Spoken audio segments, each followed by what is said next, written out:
Welcome to WP Coffee Talk. Thank you to our sponsor, Helix Managed WordPress Hosting, for both their sponsorship and hosting our site, WPCoffeeTalk.com. Now on to our episode. Welcome to the next edition of, with my hair all messed up, welcome to the next edition of WP Coffee Talk, where I always keep it real, fake or funny hair or not. And I don't know if you know this, but some people know I have a blog called The Daily Bedhead, where I actually take a picture of what my hair looks like in the morning. And then it's always about keeping it real because it doesn't get any more real than bedhead. So I'm okay with a straight hair now and then. But anyway, we're here for WP Coffee Talk tonight. So I'd like to introduce my guest, Emily Hunkler. Now, Emily, you and I met at WordCamp US last year in Nashville, Tennessee.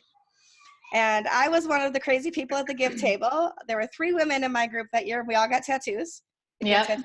But it's on my, always when I'm trying to show it to somebody, it always looks a little weird. But I have to get it sideways, yeah. The give tattoo. And everybody kept coming up to us and going, "Are they real? Did you really do that? You guys are nuts." But yeah, I think it actually helped bring more traffic to that area. You're welcome. I know you guys were giving away cool stuff. I have one of your little squeezy toys. Oh, that's fantastic. Yeah, mine didn't survive. I have one as well, but my daughter, not dog, my daughter chewed off the arm. So. Yeah, that can happen. It does happen. So tell us a little bit about who you are and what you do. So I am Emily, as you said. I am the marketing coordinator with GoWP, which is the white label WordPress maintenance and support company that most people in the WordPress industry know, I think. And I've been there under a year still, but coming up on a year now. So I do all things marketing for them. And we're a pretty small team, so there's a lot that falls on my plate, and that's fun.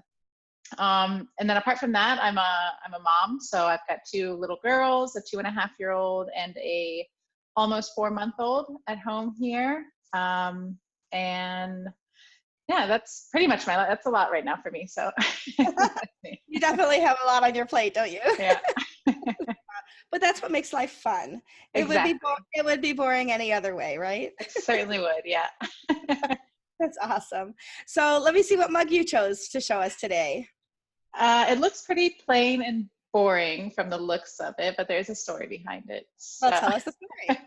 So I lived, before moving here, I'm in Woodstock, Georgia is where I'm located. And I'm originally from Ohio. Before moving to Woodstock, I had lived in Barcelona, Spain for 6 years. My husband's from there. And this cup I actually bought just before moving back here. Around the corner from where we lived, there's like a little, I don't know what you call it, like a curiosity shop, maybe. And it's one of those kind of enamel tin style. Oh, yeah. So I had been eyeing them forever, and not that it was like anything extravagant. I mean, it's a little tin mug, but I bought it just the day before leaving. So that was kind of my last Barcelona purchase, and it made it. Oh, that's cool. Yeah. Nice. Now, does coffee stay hot in that, or does it go cold pretty fast? And that's the thing. It's not the most functional. I guess coffee does stay hot, but so does the handle. So, so it all gets very hot. And I drink it fast enough that I don't have to worry about it cooling down too much. So I actually have cold coffee in it right now. So. Oh, okay. I have a brand new mug. One of my coworkers was in Boston last weekend. Oh, nice. And he brought me back a nice mug from Boston. It's got Boston on one side and all kinds of different, very cool. Yeah. Different buildings from around the Boston area. And I'm drinking coffee as well. So it is after 5:00 and I will probably be up late, but I've got to drive. I have to drive to Ottawa, Canada tomorrow for WordCamp Ottawa. So, and I still have to do laundry and pack. And so maybe a little coffee. Yeah. I do kind of need the coffee. That's right. So tell us, how did you get started with WordPress? So I got started with WordPress with my current job, I would say. Now, I did have my own WordPress website that I created back in 2011. So I guess that was my official start with WordPress. And it was a travel site I did. It was traveling the Central America, Mexico, Yucatan Peninsula, all the way down to Panama on a $20 a day budget. So Yeah, so I did that and kept up with that for a couple of years and got to learn how to kind of create a website, I guess, within WordPress doing that. But in terms of getting involved in the WordPress community, that didn't happen until just now with my job with GoWP. Oh, that's cool. So does that, back to the travel blog part. We'll talk about your job in a little while. The travel blog, $20 a day. That's phenomenal. So were you like camping or were you hostels or how did you do it? I did do a little bit of camping, mostly hostels though. So it was always, my rule of thumb was always hostels have to be 50% or less of that daily budget. So the hostels had to be $10 or under, which in that region, it's feasible, you can do it. And the hostels, because it's such a big backpackers destination, like there's pretty good competition in terms of hostels, so you can get a decent place to sleep. I mean, you're not like sleeping on cockroaches and things like that. Well, that's although good. I have also, yeah. So yeah, it was fun. I mean, I did that for a couple years, traveling for a couple months down there, coming back and working, going back and traveling. When I had less responsibilities in life. So when there were no kids tagging along. Exactly. So I'm going to guess that you speak Spanish then. If you were doing all this travel and you were in Spain for so long, my guess is you speak Spanish pretty well. I do speak Spanish pretty well. At the moment, I would say I speak Catalan better than Spanish. My husband's family, I don't know if you're familiar with that, in that region of Spain, they speak Catalan. And his family is very Catalan, like culturally, they're proud Catalans. And so once we started dating and I started getting to know his family, I realized that my Spanish wasn't going to get me very far with with them. So in Barcelona, they actually offer kind of free courses because they like to encourage like the cultural adoption of that area for people who move there. So I took some classes, and then living there and being with our friends and his family there, I was practicing Catalan a lot more. So my Spanish kind of went down and Catalan went up. But I'm trying to keep up my Spanish as well. So. Oh, that's great. Oh, that's fantastic. I'm not bilingual and I really wish I was. I've taken all kinds of like French classes and sign language and I can get by. I can order food and find a bathroom. So yeah, but that's what's important, and just trying makes all the difference in the world. Yeah, so for sure. Fine. Oh, that's pretty cool though. I love that story. Is the blog still up or is it all deprecated It is still now? up. Yeah, it's I mean, the prices are not up to date. So it's styled to kind of be like a guide for other people who want to do it for backpackers and stuff. So it's bordertramp.com. It's still up, but it's not up to date. So no that's problem. Cool. Well, I might have to go I'm not going to backpack, so we're safe there. Yeah. but if you want to know how to get like all the way from east to west Guatemala for $2, you could do it. It'll take you 3 days, but hop on those, what they call them, like the chicken buses, I guess. So yeah. The chicken buses. Oh my goodness. This is something that you need to tell these stories on Reddit, because Reddit would go nuts for this stuff. Yeah. That's awesome. I love it. So let's jump into some of our other questions. I might come back to this later though, because this is fascinating. When you think about WordPress websites, and now I know you're doing marketing, and so you're not necessarily on the support side of things, but you still see a lot of websites because you're talking to customers all the time. Are you working mostly with agencies, or are you working more with end users, or both? Mostly with agencies. Yeah. Okay. Yeah. But you still see a ton of websites. Yes. When you think about the websites that you see, what do you think is something that people are skipping too much or not focusing enough on that would make websites better? For me, something that it always comes back around to, and maybe it's because my experience is there a little bit as well, because I have kind of history in working mostly in like content, so content marketing, but also just content copywriting and that sort of stuff as well in the past, is the UX. So making sure that the copy that people are reading, what people are reading, is actually communicative of what's happening on the site, so a lot of times we put buttons that don't really communicate what that button is going to do, or setting the expectations for the site and for the user. So I think that's something that I'm always thinking about when I'm looking at a website. Mm-hmm. No, I think that's really important too. Absolutely. I love that every person I talk to has a different focus, and they're all really important stuff. what it really comes down to is there's nothing unimportant about your website. You really Yeah. do need to pay attention to everything and try to get as much of it right as possible. Mm-hmm. And it takes a little while sometimes, especially if you're new, to It kind does of tackle sometimes, yeah. everything.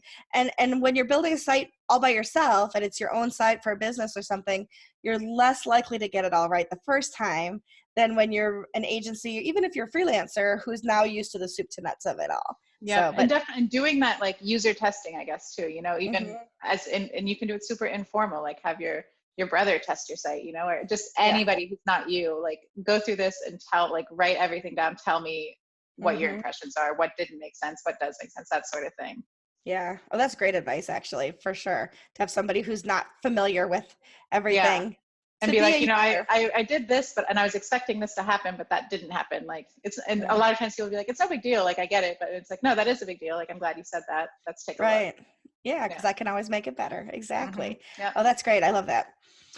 What's something that you wish you had known when you started working with WordPress that you've learned since that might have made life a little bit easier? I would say, and this, yeah, it would be the easy, like, it's so easy, right? And it's so, I think, user friendly, and maybe that's because I had that experience of building my own, so I had a little bit of familiarity with it. But I think just also sometimes it's too easy. For example, we were making some edits on the GoWP site, and we were doing it in a staging environment so that I could make all the changes, make sure everything works, do it all right, and then, you know, load it up. But during that time, I didn't communicate to everybody about that. Changes were being made on the live site. So, I had created a beautiful page on the live site that when we uploaded the stuff that I changed in the staging site, it just all got erased. And then figuring out, you know, luckily we are a team of WordPress support engineers. So it was an easy fix, not a big deal, but just making sure that I'm thinking of everything and have all my bases covered when I'm doing all of these seemingly very simple things. Yeah, I'm always telling people it's easier to try to do it right the first time than to fix it afterwards. Yeah, that's true. You know, especially when it comes to accessibility. If you put all your alt tags in when you're uploading your images, then you don't have to worry about going back and retrofitting them afterwards, for example. So Yeah, that's a really good point. Yeah. yeah, and that's something I learned the long way too. Yeah. I won't say the hard way, I'll say the long way. It took a The little long while. way, because then you have to go back and find all of them and redo it. Yeah. Exactly. It's like, oh, I've been this route before. Yeah. No, I don't know. Do you attend a lot of WordCamps? So my first one was WordCamp US. That was Ooh, the big one. that was a big one. And it was I think right after I started, we sponsored WordCamp Asheville. However, I did not make it to that one. Mhm. But then I did WordCamp US, and then WordCamp Atlanta was just 7 weeks after my daughter was born this year. So I did go with Oh her my. on me, and, but I wasn't able to do the full. We were sponsors there, and Brad, my boss, he's one of the co-organizers of it and everything. So we were like a big presence there. So I wish I could have been a little bit more involved, but I was also with a 7-week-old. So so I'm looking forward to going to more in the future, though, for sure. Oh, good. Yeah. Have you ever attended meetups and things like that too? Meetups for sure. So here in the Atlanta area, it's a pretty unique kind of WordPress environment, because we have, I think, more than or definitely 14 meetups just right here. Wow. So we have a lot, and a couple of them are like, you know, within 20 minutes of me. So yeah, I try to go to those as many as possible. Went to one this week. Kathy Druins, I'm not sure if you're familiar with her. I do know Kathy, yep. Yep, so went to hers this week. I've got one about 5 minutes away in Woodstock that I try to get to. So I've got them on my calendar, and whenever I see that they're there, if I can get some work done, then I try and head out over. Oh, nice. So, yeah. It's always nice to touch base with the community, for sure. Be part of that. Yeah. It really. But go ahead. I was just gonna say, and here, like in this area, it's been like a blessing just having so many of them right here for somebody who's new to the community. It's been awesome. Absolutely. I think that's one of the benefits of living toward a city or in a city area is that usually there's a WordCamp somewhere around. It's when you're out in the sticks, it's kind of harder to find one. Which, so I was just up in Ohio visiting my parents for the last 5 weeks, I think.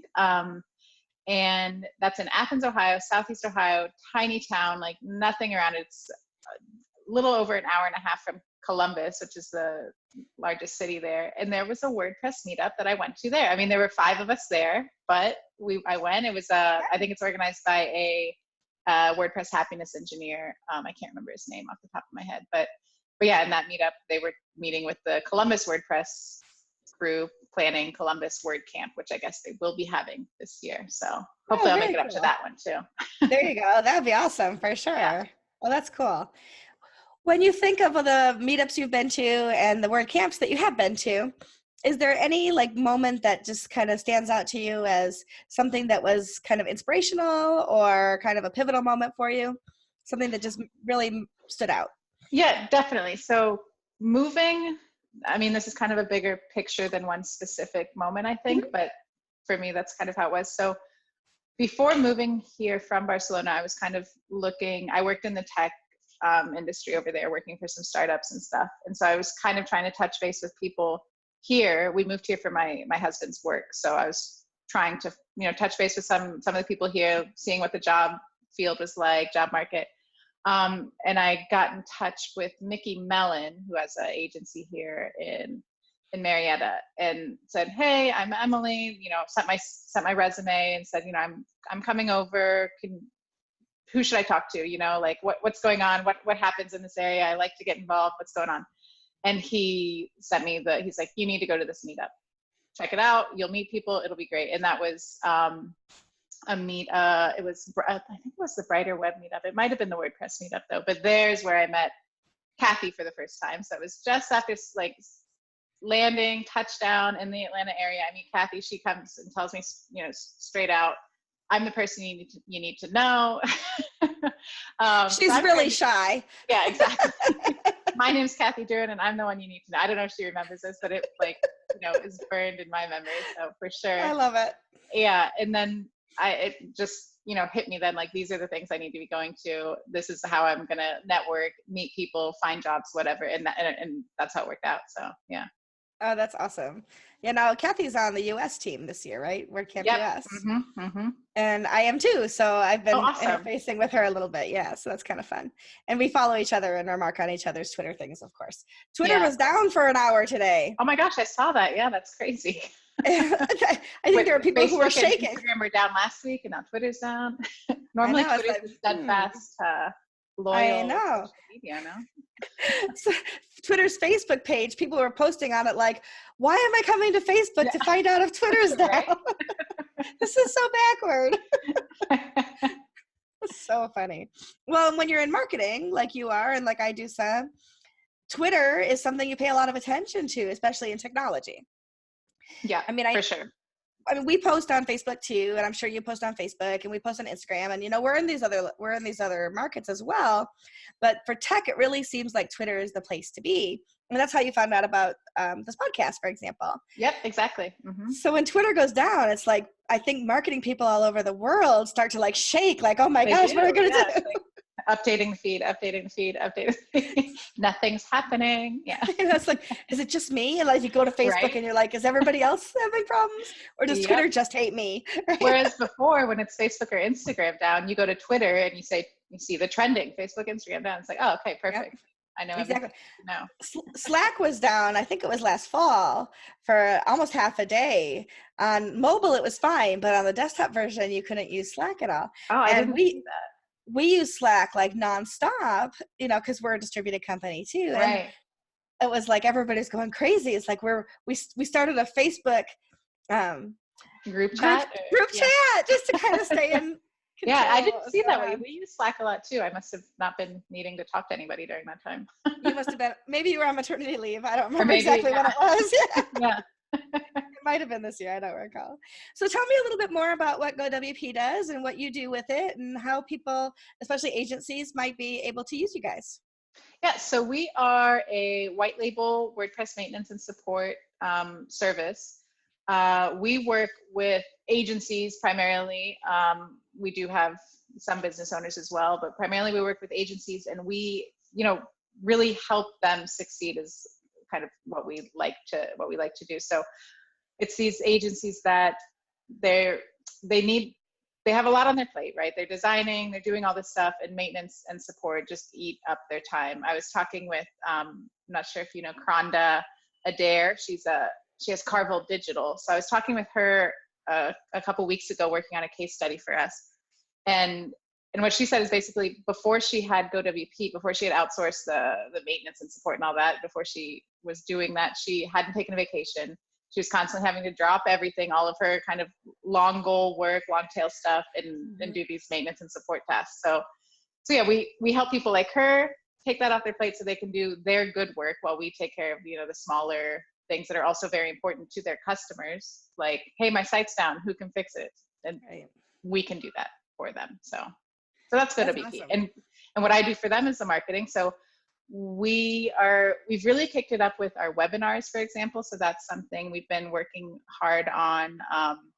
And we've got one coming up next week. I'm not sure when this is airing, but coming up July 16th, or we had it July 16th.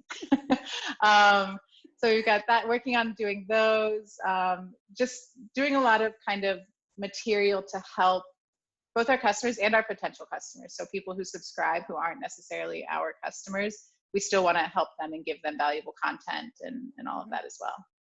Oh, that's great.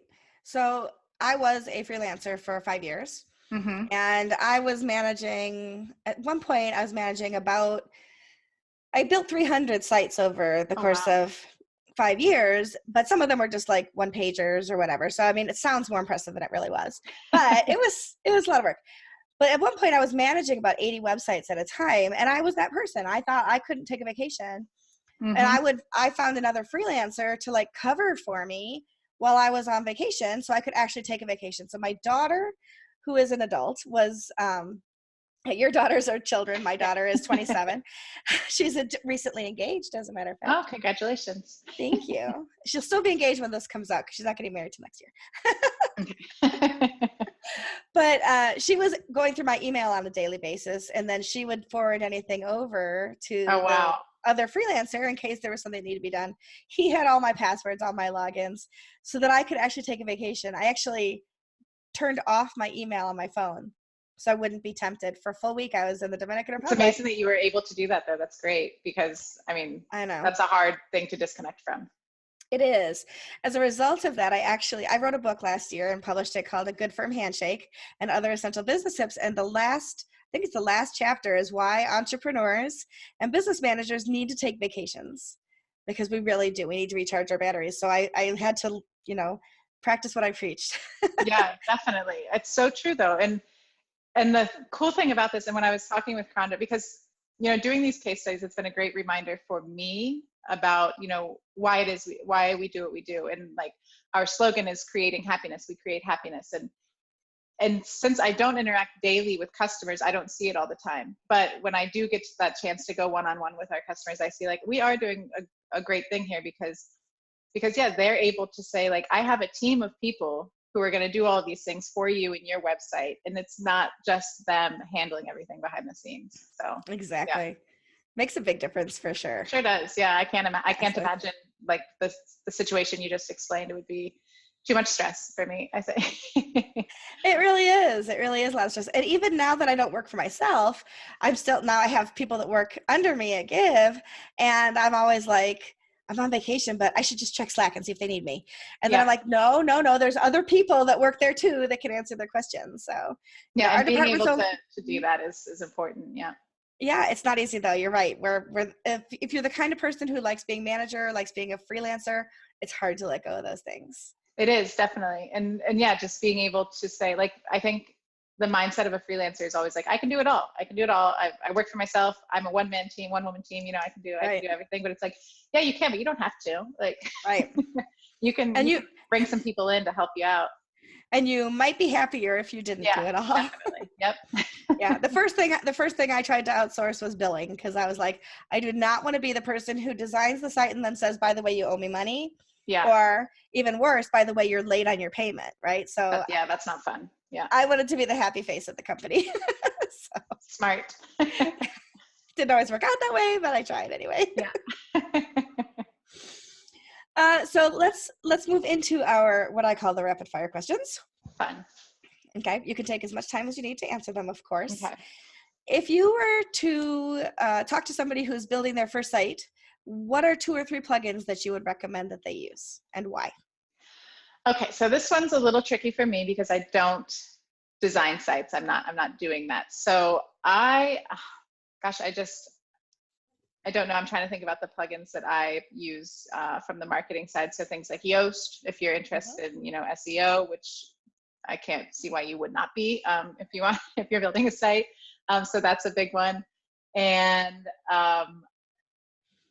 shoot, I had it and now I forget. But there's another. What is that one that we're using?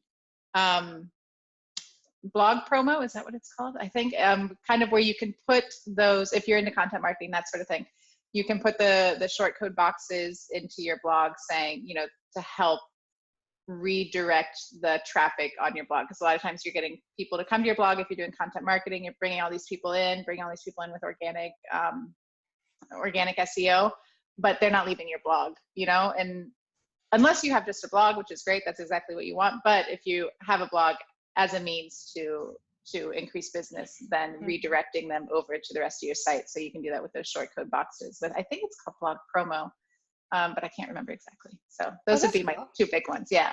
Yeah. Oh, that sounds great. I'll have to look that one up. I haven't investigated that one before. So yeah. So just being able to put those in there to make sure your blog is serving you best, I guess. Yeah. So those are both really good for content marketing then. Yeah, definitely. I love Yoast. I especially like the fact that there's, the social sharing aspect of it. So you can upload exactly what you want to see when you share exactly. it to Facebook and, Twitter and things like that. So yep, and making sure that you're doing that because it's not hidden, but you have to kind of find it in there and make sure. Because sometimes, you share something on Twitter or whatever, you're like, well, I didn't want it to look like that. Or, or maybe you have if it's a cloned page or something, you have an old image in there and that old image is showing. It's like, whoops, that's not right. So exactly updating those things. Yeah. Yeah. I discovered with the WPCoffeeTalk website that even if I put in the social sharing aspect, that the little brief paragraph that I wanted to show, it wasn't working for Twitter. It was taking the bullet points underneath the thing. So I had to use I forgot what it's called now, the little snippet, the preview or something like that. Yeah. And once I put it there and resaved it, then it was posted to Twitter the way it was supposed to. So yeah, some of it's just experimenting for sure. It is. A lot of it is, yeah. And then also making sure that you're learning and remembering and then practicing.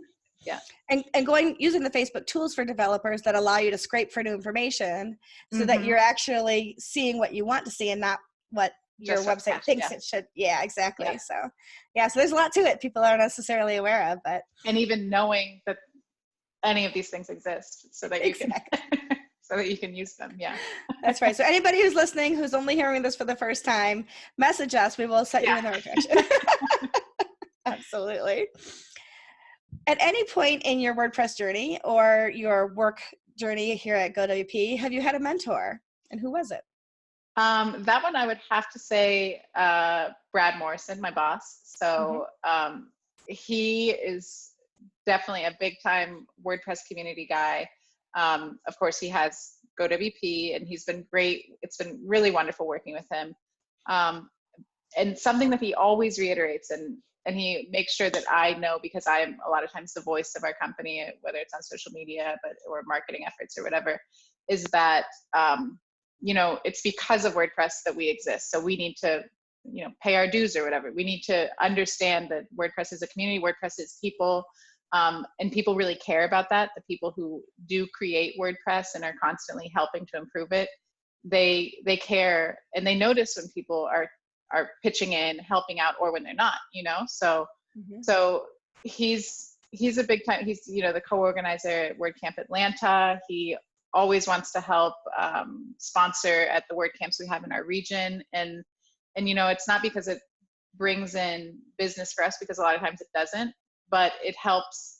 And maybe in the long term, maybe it does, because it gets our name out there and that sort of thing, but it's not, you know, a direct kind of ROI for us, but it's fun. People enjoy us. People, like, we try to make things fun. We try to get involved. And so yeah, he's the one who encouraged me to come on here with you and get more involved in the WordPress community as well. So definitely it would have to be him, I'd say. That's awesome. He sounds like a great guy. I mean, I know I met him briefly, I think, at US, right? Yeah, you must have. We were right there. So yeah. Yeah. It was a little whirlwind. And because I have some mobility issues and I sit the whole time, I felt like, and we were at those tall tables. Oh my gosh, I know. Yeah. I really felt, you remember when you were a kid and your mom took you with her to the bank? Yeah. And like the counters are so high at a bank, right? And you never could see over, and you're like, that's how it felt at WordCamp US. So I totally get it, because I was pregnant there, so I was wanting to sit a lot as well. So, but those tables made it difficult. Yeah. Yeah, they did. So being on the team this year, I'm actually writing an article on what kinds of things we have for people with disabilities, and how can you know that you're going to feel wanted and included at WordCamp US this year. So I'm doing a little research on that, and I'm hoping that the tables aren't too tall for the person who's actually writing the article. So we'll see how that goes. double motivation there, right? Like, exactly. Also, hey. Yeah, remember me? I'm putting all this time in for free. Okay, back to the questions. I get off on tangents all the time, especially when I'm having fun talking. Who's somebody that you admire in the WordPress community, and why? Now, you can't say Brad again. You have to pick somebody else. Okay, for that one, I'll do Kathy Druin, I think. So I'm not like super close with her, but I see her often. So it might surprise her if she watches this and says, "Oh, I didn't know that." But she is, you know, pretty prolific around here when it comes to WordPress. So I definitely admire her. You know, maybe she's not the like typical person you'd expect to be involved with something like this, but she is, you know, guns blazing, all in, all the time. And I love her attitude. I love how she tackles things, how she speaks to groups. We had the meetup this week, for example, was pure Kathy, and it was great. We have a new person on our team right now. When I went to the meetup with her to kind of expose her to the WordPress meetups around here, and she was just like, "Is this what it's always like?" I'm like, "This is what Kathy's always like."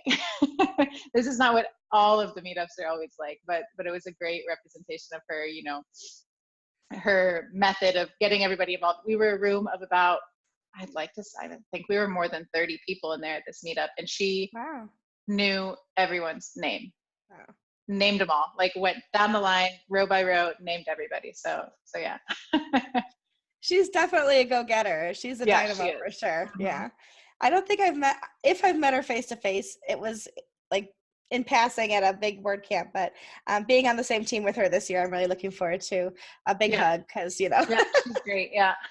That's awesome. I love that. What's something that you would like to learn about WordPress that you haven't tackled yet? I would love to kind of get more involved in the community, I think.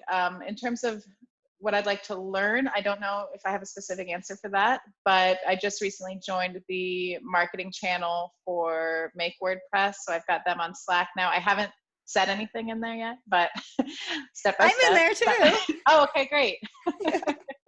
So yeah, I want to try and contribute there. And just really kind of learn how everything works, so that I'm feeling more comfortable in it, and that I can be, you know, get more involved down the line. Oh yeah, for sure. Well, reach out to me if you have any questions in marketing, because I've been doing a lot in there too. Which is great. Awesome. Yeah, it is. I could spend my whole life just doing WordPress stuff. Sometimes I have to remember there's life outside of WordPress. Yeah. I don't think happy. That's good. It's right? And I don't think Squarespace and Wix, they don't have communities like we have with WordPress. No, so. I mean, it's something I had no idea about. And once you learn about it, it's like, wow, okay, it's special. Yeah.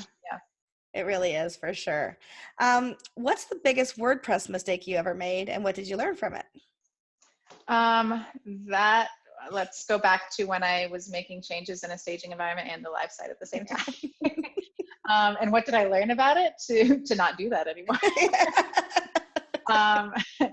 And yeah, that would be my biggest one. It wasn't a huge deal because, like I said, like we are a team of WordPress engineers, so I had someone to call and be like, "Hey, can you help?" But that's twofold, right? So the great news is you had somebody that you could call and ask, "Hey, can you guys fix this?" The sad news is I work here and I had to call and ask them to fix it. Yeah, it's always kind of like, I need to submit a support ticket, you know. You guys want me to email that in? Can I just do it over Slack? And they're like, no, send an email. I'm like, all right. So they could keep it for posterity for sure. Yeah, exactly. Remember that time when Emily messed up? Right. I know. We do the same thing over here. We're always, you know, that's one of the fun things about Slack, and that's one of the drawbacks about Slack is they're constantly having fun on it. Yes. And sometimes it's at my expense. Yeah, exactly. Which fair game. Yeah. Right. Exactly. It's all good natured. It is. Yeah, for sure. So on the flip side, what's your proudest WordPress moment? That would be, so we did a big kind of whole site redesign this year. And that was big for me because I hadn't done a lot of site design. You know, I did that one site for myself, but that was before I had all of this UX experience and copy experience and all this, so that I don't count any of that. So yeah, it was kind of like, Emily, why don't you just tackle this? See what you can do. Let's see what you come up with, and we'll go from there. And so it was like, okay. And I like that kind of, you know, throw it on my plate, see what I can make out of it, and then hopefully it works out. I like the challenge. So and it worked out really well. So I did definitely got some help from Brad in terms of the initial design, but then taking that, we use Elementor. So then taking that initial just homepage design that we worked out together and applying it to all the other pages on our site, and getting the copy in there and making sure I have all the services that we offer well understood and I can communicate it in an easily understandable way, and, you know, make the website beautiful as well as functional and easy. So that was a big thing for me this year. That's exciting. That is general. Yeah, for sure. No, that's a huge accomplishment. Well, congratulations. That's really cool. Thank you. Very cool. If you weren't working in web and web technologies and doing what you do with marketing and content, what's another unrelated career that you might like to attempt?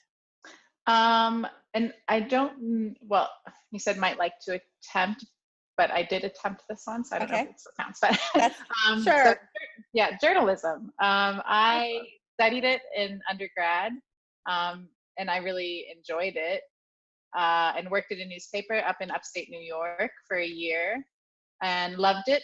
However, it was a lot of stress, a lot of work, not great pay, kind of on call all the time.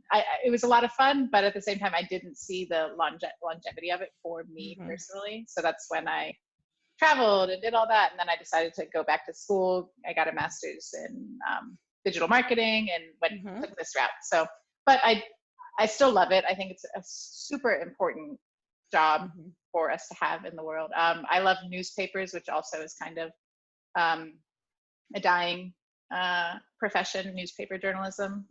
So yeah, I don't see myself getting back into that specifically, but you enjoy I love it. Yeah, definitely. That's very cool. Doing things like this, like interviewing people and getting to know people in the community, all that kind of stuff was a big part of it as well, because it was up in the Adirondacks, so it was a small town newspaper, that kind of thing. Okay, I'm from Rochester, New York. Which paper was it? It was the Adirondack Daily News, based in Saranac Lake. Yeah, so I lived in Lake Placid, and the newspaper is based in Saranac Lake. Yeah, I was just up in Lake Placid last year. It's beautiful. Oh my gosh, I wish it's like, I loved it there so much, and living there for a year, going through the winter and everything was nice. Well, I don't know if nice is the word, but was an experience, and I loved it.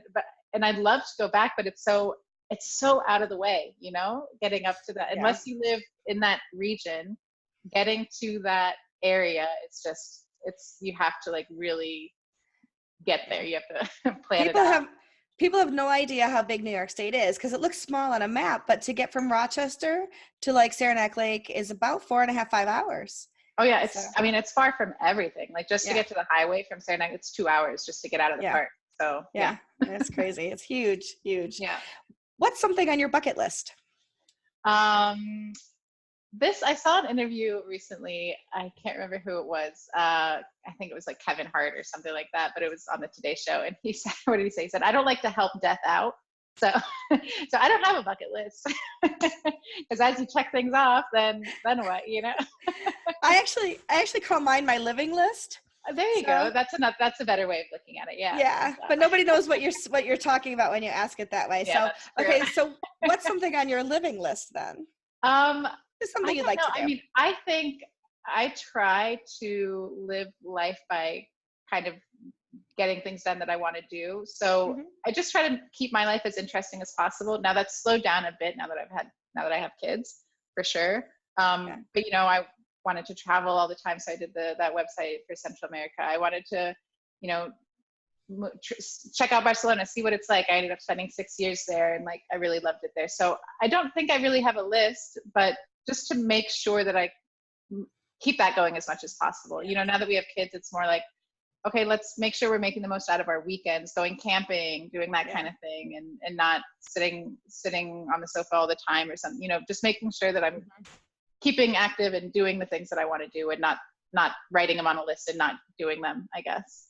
That's great. But, I love that. Yeah. And I thought you were going to say a Pulitzer, but that's okay. Yeah. Yeah. I like to keep my expectations really low at the same time. So I know. When I was in high school, I wanted to be a Broadway star. Yeah, I thought, you know, because I could sing, but I never took dance lessons. I don't know how I thought I was going to be on Broadway with no ability to dance at 5 foot tall.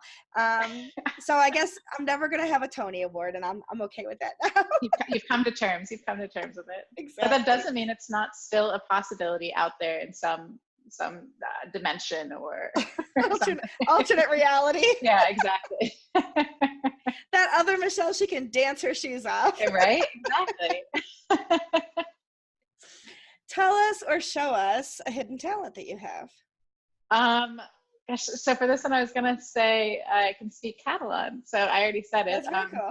But yeah, so it's very similar to, well, I don't want to say that, my husband will kill me. It's not similar to Spanish at all. It's its own language completely, 100%. And it is. It's a Latin language though, so the structure is really similar. So if you speak Spanish or French or Italian or Portuguese, you can learn it easier, I would say. But you still have to learn the vocabulary. But parts of it sometimes it sounds sort of Italian to people. Sometimes it has like a French flair. But so how would you introduce yourself then in Catalan? I would say em dic Emily. So that's like me llamo Emily. My name is Emily. I could say like, so to say I'm Emily, I'm 33 years old, and I'm from Ohio. I would say, hola, em dic Emily, tinc 33 anys i soc d'Ohio. Okay. Yeah, it doesn't sound like Spanish, actually. No, you're right. It's like, it sounds like it could be Italian. It sounds like it could be Spanish. You're right. Yeah. Maybe it's Portuguese. Yeah. Yeah. And the funny thing with living in Barcelona is nobody there ever expects an American, especially, to speak Catalan. Like maybe Spanish, okay, but never Catalan. Yeah. So at the jobs I was working at there, they were tech companies, so they had a lot of international, people there. But when I would work with some of the local employees or team members there, they would always be so surprised that I spoke Catalan. And the accent I have comes from my husband's hometown. So they'd be like, you sound like you're from Igualada or something. I'm like, no, but that's where my husband's from. So my accent sounds like it's from there. My Spanish, on the other hand, I sound like an American 100%, but. Yeah. But at least you can order food and ask where the bathroom is. Yeah, exactly.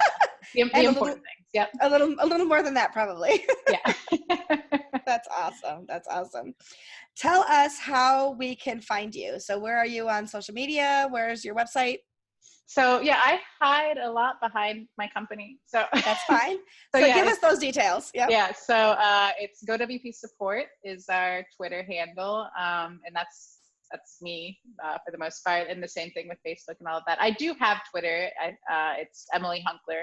I don't use it a lot because the time I devote to Twitter is mostly for work. So, yeah. and I like to do that, and I have more people interacting with me there anyway. So it's a more happening place to be than Emily Hunkler's Twitter account. So that's fun. And then we have Facebook too, but Twitter's the big one, like we were saying earlier. Yeah. And your website is GoWP.com? Oh, yeah, GoWP.com is the website. Yep. That's nice. It's nice when you can actually have a website with 4 letters. That doesn't come Really by. nice. You don't come by that very often. No, you don't. And we have to add a bunch of stuff. With like the Google My Business thing, it was saying, put in your short name, and we put it in GoWP, and they're like, it has to have more than 4 letters, and we're like, what? Like, I thought it was supposed to be a short name, so. But it doesn't. And that is our only name, so come on, I can't make it longer. I can't make it shorter. Exactly. That's what it is. Oh, how funny. So before I let you go, I do want to ask, because you are somebody who's running a Twitter account for a business, how much do you love the person who's behind the Wendys account? Are you familiar with that? So great. Isn't that fantastic? It is. I love that. I really do. And every time I see it, I'm like, okay, they got another good one. My favorite one was when Chick-fil-A posted, "Is there anything better than our spicy chicken sandwich on a Friday night?" And Wendys responded, "Our spicy chicken's on a Sunday afternoon." It's got to be one person, right? Because there can't be 2 people that have that personality and that kind of humor. There was an article about her last year when that went so viral. Awesome. Yeah, so it is a woman. Yeah, she is just. But do you ever? Now I know you never would be with your. But do you ever just wish you could let that snarky side out and just be like hilariously funny snarky? Yeah, for sure. But it's such a talent, though. Like to be able to do that and not offend anyone. I mean, I think obviously like maybe it's offensive to but I don't think it's even that offensive to Chick-fil-A, because now that's who they are. Like they've established that voice, and like, and it's okay now. It's like, okay, fair enough. All right, you got it. It's like when I'm tweeting for WP Coffee Talk and I find these coffee memes and tea memes and things like that, I look at every one of them and think, am I going to offend somebody in Brazil? Am I going to offend somebody in India? I'm trying to keep it really as neutral as possible and still be humorous and still have fun with it without like breaking any social norms and cultural norms anyplace else. Yeah. Because I just want to make sure that I think that's really responsible of you to be thinking that way, because in social media, you don't get that a lot. But but when you're doing it for a brand, you have to think of those things, and you have to, especially when you're using GIFs and all of that, like, you have to consider it. Mm-hmm. Absolutely. But it is a lot of fun. Yeah, it is. For sure. Well, it's been a pleasure to talk to you. Thank you so much for spending time with us, and look forward to seeing you at WordCamp US, if not at someplace else, I hope. Definitely. Along the way. So I think that's the only one I'm traveling very far for. I'll be in Ottawa, and I'll be in Montreal, and I'll be in Niagara. Apparently, I'm really big. I like to say I'm really big in Canada. I'm doing 4 WordCamps in Canada this year. Wow. That's awesome, though. That's exciting. Yeah, it's a lot of fun. Yeah. Yeah, and they're fun events, too. So yeah, for sure. So I'm in the car tomorrow morning heading to Canada, so that'll be fun. How long of a drive is that? It's about 5-6 hours for me. Okay, so that's about my limit for a 1-day drive, but yeah, that's good. Me too. Yeah, me too. Anyway, awesome. Well, that's good. Well, thank you so much. It's been really good talking to you too. It's been fun. Yeah, for sure. I look forward to catching up with you soon. Yep. See you soon. Yeah. Bye-bye. Bye.